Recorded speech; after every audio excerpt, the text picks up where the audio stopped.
How to create Google Workspace account. So hello guys, welcome back to my YouTube channel. In this quick tutorial, I'll be showing you how to create Google Workspace account. So first just head over to Google Workspace online and simply click on the first site and just click on get started, and here you should just type in your business name and how many of employees you have in your business, and just enter your country name as well as your first name, last name, and your email address. So now here you should be getting two choice, either create a new custom domain or use an existing domain. So I'll simply click on new custom domain.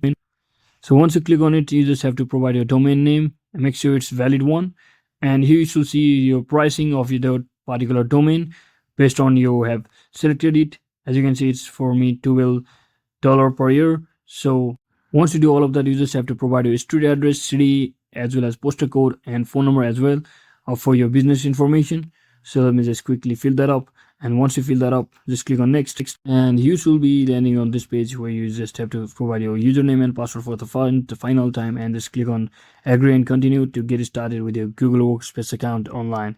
So that is it for today guys. I hope this video was helpful. If it was, don't forget to like and subscribe to the channel. See you on the next one.